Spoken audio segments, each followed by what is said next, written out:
Assalamualaikum warahmatullahi wabarakatuh. Kembali lagi bersama saya Fradita Nindiastari dari kelas IPA B dengan NPM 19103030007. Di sini selanjutnya saya akan menjelaskan mengenai gerak perpindahan benda pada bidang licin dengan kecepatan awal. Pertama, seperti biasa, kita tentukan variabel yang akan dibutuhkan. Di sini kita butuhkan F atau gaya, terus M masa benda, lalu T waktu, X0 itu posisi awal, V0T kecepatan awal, lalu A percepatan, XT posisi akhir benda. Kemudian variabel-variabel tersebut kita masukkan ke dalam rumus. Yang pertama itu kita cari dulu rumus A, percepatan dari gerak benda pada bidang licin. Gerak benda pada bidang licin itu rumusnya adalah A sama dengan F per M atau usaha dibagi massa benda. Lalu rumus A ini kita masukkan ke rumus utama dari gerak pada bidang licin, yaitu XT atau posisi akhir benda. XT sama dengan X0 posisi awal ditambah V0T ditambah 0,5 dikali A dikali T kuadrat.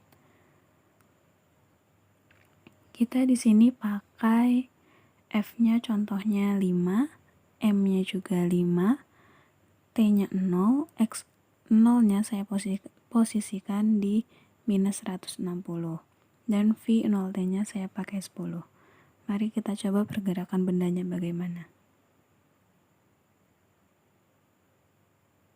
Ya, dapat terlihat ya, kalau misalkan diberi kecepatan awal, maka titik-titiknya ini akan semakin merenggang dari satu titik ke titik yang lain.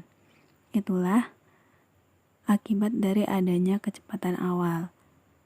Gerak benda juga lurus ya, karena yang kita bahas kali ini adalah gerak benda pada bidang licin yang lurus. Jadi gerak benda itu lurus mendatar sampai kepada titik tertentu dengan kecepatan awal yang kita gunakan adalah 10 meter per sekon. Selanjutnya di sini saya akan menjelaskan mengenai gerak benda pada bidang kasar. Sebelumnya tadi sudah saya jelaskan mengenai gerak benda pada bidang licin. Lalu, apa sih bedanya pada gerak benda di bidang kasar ini? Walaupun sama-sama lurus. Jadi, bedanya pada gerak benda di bidang kasar ini, pada bidang tersebut dan benda tersebut terdapat koefisien gaya gesek atau μk.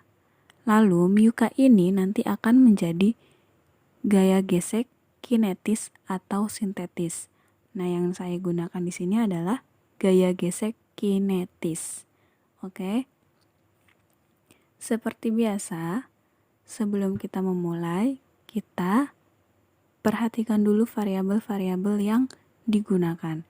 Pertama ada F, gaya, lalu ada M, massa benda, T, waktu, X0, posisi awal, V0T, kecepatan awal, lalu tadi yang sudah saya sebutkan ada FK, atau gaya gesek kinetis, lalu ada A, percepatan, dan ada XT, posisi akhir dari benda.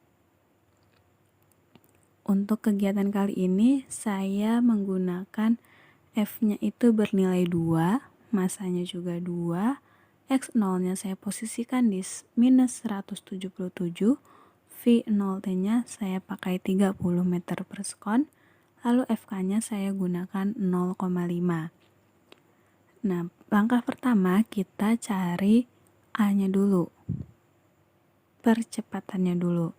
Nah, di sini terdapat perbedaan dari rumus percepatan pada bidang licin dan bidang kasar. Kalau bidang kasar adalah A sama dengan F min FK per M.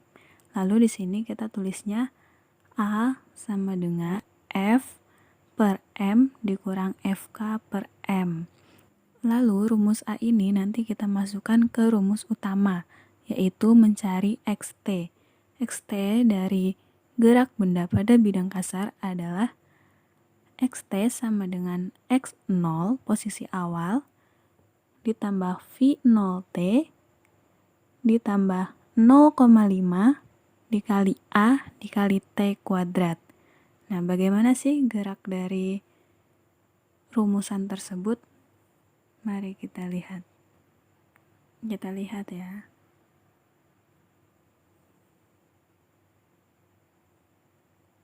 Nah, terdapat perbedaan kan dari gerak pada bidang licin tadi, di mana gerak pada bidang kasar ini ada yang namanya hambatan atau gaya gesek tadi.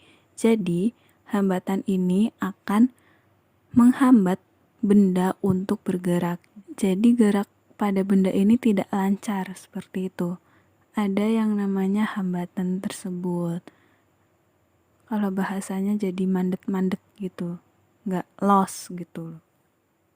Nah, kita lihat lagi ya, kita buktikan. Oh, kan ada yang menghambat gitu. Nah, sekian dari penjelasan saya mengenai gerak benda pada bidang licin dengan kecepatan awal dan gerak benda pada bidang kasar menggunakan kecepatan awal juga. Terima kasih. Wassalamualaikum warahmatullahi wabarakatuh.